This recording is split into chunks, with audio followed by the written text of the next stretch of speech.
ಪ್ರೀತಿಯನ್ನಿಟ್ಟು ಮಂಕುತಿಮ್ಮನ ಕಗ್ಗವನ್ನು ಕೇಳುತ್ತಿರುವ ಎಲ್ಲ ಕೇಳುಗರಿಗೂ ನಮಸ್ಕಾರ. ಈ ದಿನದ ಜ್ಞಾನವೇ ಬೆಳಕು ಕಗ್ಗ ಸರಣಿ ಸಂಚಿಕೆ 276. ನಾನು ನಿಮ್ಮೊಂದಿಗೆ ಕರುಣಾಕರ ಬಳಕೂರು. ಕಗ್ಗ ಗಾಯನಕ್ಕೆ ಧ್ವನಿಯಾಗಿದ್ದಾರೆ ವಾರದ ಅತಿಥಿ ಡಾಕ್ಟರ್ ರೋಹಿಣಿ ಮೋಹನ್ ಮತ್ತು ವಿದ್ವಾನ್ ಸುರೇಶ್ ರಾವತ್ತೂರು.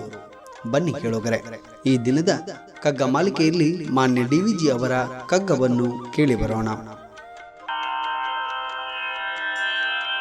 ಬಂಧುവും ಮಿತ್ರനും ಭೃತ್ಯനും ಶತ್ರುವೊಲೆ ದಂಡಧರನೋಲಗಕ್ಕೆ ನಿನ್ನ ನೆಳೆಬವರು ಅಂದದೊಡವೆಯ ಮೊನೆಗಳಿಂದೆದೆಯನೊತ್ತುವ ಮಂದಹಸಿತದ ಕೊಲೆಯೋ ಮಂಕುತಿಮ್ಮ. ಅಂದದೊಡವೆಯ ಮೊನೆಗಳಿಂದೆದೆಯನೊತ್ತುವ ಮಂದಹಸಿತದ ಕೊಲೆಯೋ ಮಂಕುತಿಮ್ಮ.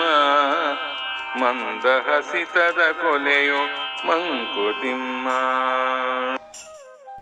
ಪ್ರಿಯರೇ, ನಾವೆಲ್ಲರೂ ನಂಬಿಕೆ ಭರವಸೆಗಳ ಮೇಲೆ ಬದುಕುವವರು.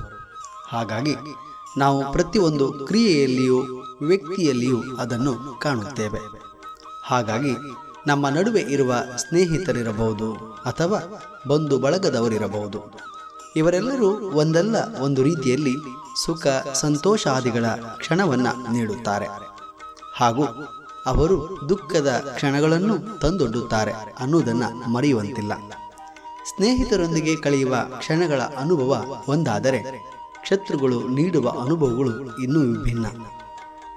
ತಮ್ಮ ಹಠ ಸಾಧನೆಯಿಂದ ದ್ವೇಷವನ್ನು ಸಾಧಿಸುತ್ತಾರೆ. ಮಾನಸಿಕವಾಗಿ ನಮ್ಮನ್ನು ನರಕಕ್ಕೆ ಅಂದರೆ ಯಮನ ಲೋಕಕ್ಕೂ ಕೆಲವೊಮ್ಮೆ ಕರೆದೊಯ್ಯುತ್ತಾರೆ.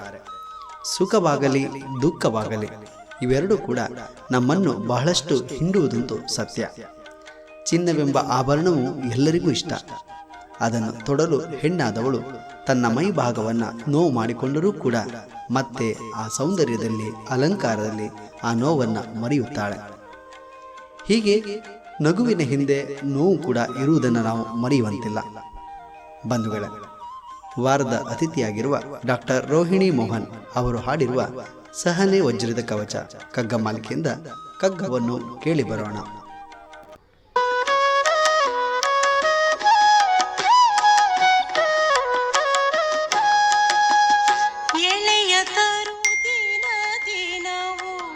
ಹೊಸತಳಿರ ತಳೆವಂತೆ ಎಳೆಯತರು ದಿನ ದಿನವು ಹೊಸತಳಿರ ತಳೆವಂತೆ ತಿಳಿ ನೀರು ಚಿಲುಮೆಯಲಿ ನಿಲದುಕ್ಕುವಂತೆ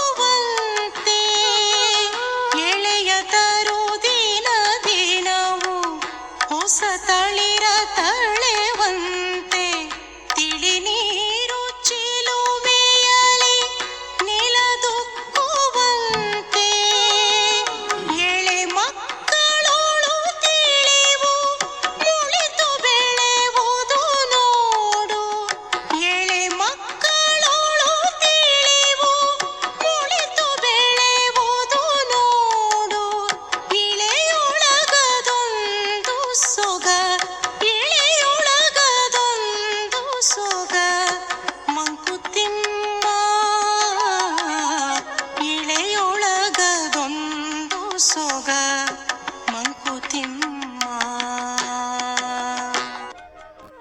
ನಾಳೆ ಇನ್ನೊಂದು ಕಗ್ಗದೊಂದಿಗೆ ನಾವು ಬರುತ್ತೇವೆ.